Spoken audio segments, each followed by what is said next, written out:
since I was your selectman is that town government has become much more monolithic, especially in fiscal matters. It's more of a single mind. I'd like to see a more diversity of opinion brought in on Board of Selectmen and on different boards also.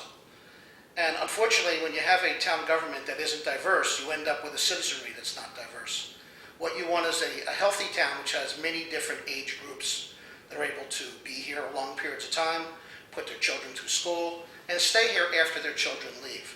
They see their homes in Wayland less as investments and more as their actual homes. I think that's the signs of a healthy town. What are Wayland's three biggest problems, in your opinion? Like in real estate, they say it's location, location, location, but I think our biggest problem is money, money, and money. It's really the core of everything. No matter what subject we talk about here on camera, we're eventually going to get back to the core ideas that we don't have enough money. We're never going to have all the money that we need. That's true of the town. It's true of your own budgets. And what we have to do is work through solutions and compromises that make sense to all of us. What ideas do you have for reducing the town's ever-increasing budget? And how would these ideas affect the quality of life in Wayland?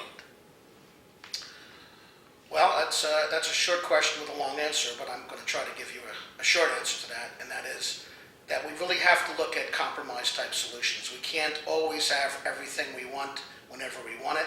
We have to look at things like, what do we actually need? So we have to watch our budgets in many different areas. We have to, at this point in time, go to our unions, our labor force, and ask them to take concessions, something the town has not done in the past. We have to ask our non-union employees to take concessions. Those concessions could be pay freezes, they could be pay cuts, just like you're taking it home right now in your own businesses and your own private lives. Are other towns doing this? Well, for sure they are. One in particular sticks out of my mind is the city of Boston, where Mayor Menino was very strong with the unions, explaining to them what would happen if the unions did not concede, and that there would be cuts.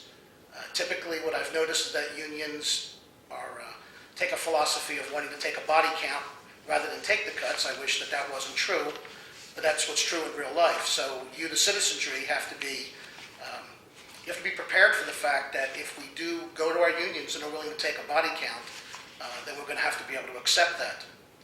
But in particular, the town of Sudbury just recently did an interesting thing, which was the Board of Selectmen issued a statement, and it ended up in an article in the Sudbury Town Crier, which was more or less a threat that said that if the unions do not open their negotiations and don't give certain concessions, that the Sudbury Selectmen would not put up another ballot override question until such time as they did. Well, that is actually the pinch point for where the Selectmen has its power. The Selectmen can decide the size and growth factor of the town budget by simply choosing to put up a budget override question or not.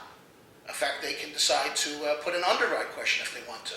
They can decide not to even have a 2.5% increase. It's really the Selectmen to control the throttle of the money flow in town.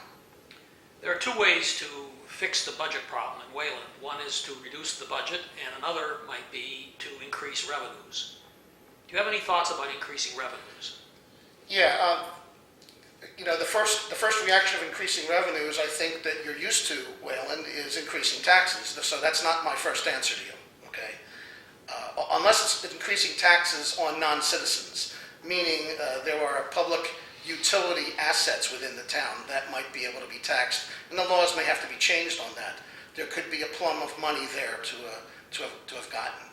Certainly, we want to continue with some commercial development in town. The town center was voted on unanimously by those who showed up at town meeting on that day, and we negotiated a developers agreement. We've put some high hopes in the project. The economy has gotten in the way, but I think that we should see the town center through to fruition. There may be other opportunities to improve commercial in town on Route 20, associated with the village of Constituent, which I think could stand some improvement, but more in a village atmosphere. But one reality is that the town will always be limited in commercial, and we should understand that. We have about a 4% commercial rate right now in our revenue income. Sudbury, I think, is closer to 8%. Wayland will look a lot different if we were at 8%. Some people really appreciate the open spaces. So I think we have to understand that Wayland will always be limited by by the amount of commercial it can have. Alan, we've had 5 overrides in the past 7 years. Isn't that correct? That is correct.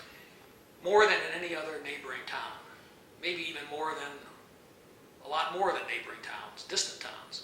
What recommendations do you have for controlling the frequency and amount of overrides?